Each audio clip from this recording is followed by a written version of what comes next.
টকটার সাথে মিক্স করে খেয়ে দিচ্ছি। আপনার সন্ধ্যার নাস্তা হিসেবে খেতে পারেন।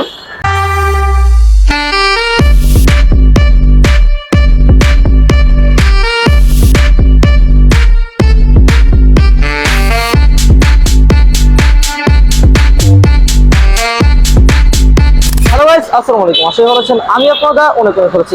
আজকে আমরা চলে আসলাম হচ্ছে আলুর পরোটা খাওয়ার জন্য। আলুর পরোটা সচরাচর দেখা যায় না কোনো জায়গায়, কিন্তু কোথায় আসলে এই আলু পরোটা পাবেন এবং খাবারটা টেস্ট কেমন, প্রাইস কেমন, সব কিছু হচ্ছে আজকের ভিডিওতে। তোমরা কি করো না স্কিপ করে ফুল ভিডিও দেখতে থাকো, আশা করি ভালো লাগবে। Let's go.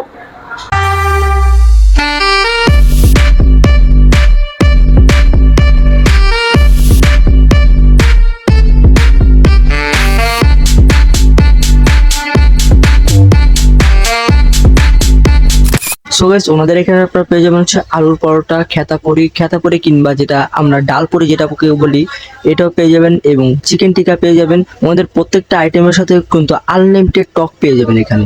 আলুর পরোটার প্রাইস হচ্ছে 30 টাকা এবং খেতাপুরির প্রাইস হচ্ছে 10 টাকা, চিকেন টিক্কার প্রাইস হচ্ছে 20 টাকা। ওনাদের এখানে আলু পরোটার প্রায় 500 থেকে 600 পিসের মতো বিক্রি হয় প্রতিদিন। ওনাদের এই দোকানটা ভিতরে খুব ছোট, মানে কি বসার কোনো জায়গা নেই। আপনি যদি ওখানে যেয়ে খেতে চান তাহলে হচ্ছে বাইরে দাঁড়িয়ে তারপর খাওয়া লাগবে।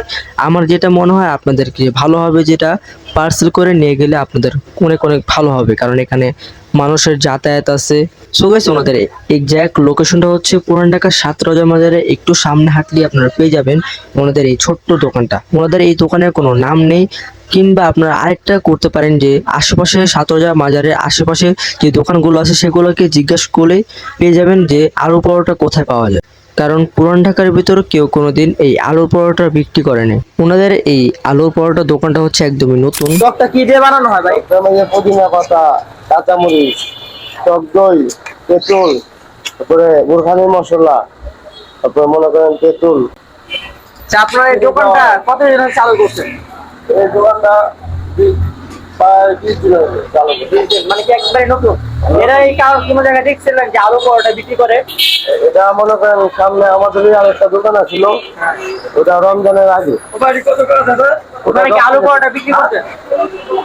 তো এই হচ্ছে সে আলু পরোটা, তো খেয়ে দেখে টেস্টটা কেমন। টকটার সাথে মিক্স করে খেয়ে দিচ্ছি। ওনাদের আলুর মাখাটার ভিতরে হচ্ছে বেশ কয়েকটা মশলা ইউজ করছে, আর এই টকটা অনেক মজা এবং ওনাদের আলু পরোটার টেস্টও মাশাআল্লাহ খুবই ভালো। আপনার সন্ধ্যার নাস্তা হিসেবে খেতে পারেন। ওনাদের দোকানটা খোলা হচ্ছে বিকেল 4টা থেকে 12টা পর্যন্ত। তো গাইস, আজকের ভিডিও ছিল এই পর্যন্ত। তোমাদের যদি আজকের এই ভিডিওটা ভালো লেগে থাকে অবশ্যই কমেন্টে জানাবেন। আর কাস্টমার তো ব্লগ নতুন হয়ে যাবে, ইউটিউব থেকে দেখে থাকলে নিচে রেড বাটন ক্লিক করে সাবস্ক্রাইব করো। আর ফেসবুক পেজটা হচ্ছে একদম নতুন করবে, তোমরা দ্রুত গিয়ে ঘুরে আসো এবং সাপোর্ট করো, ফলো করো। This is food kebab.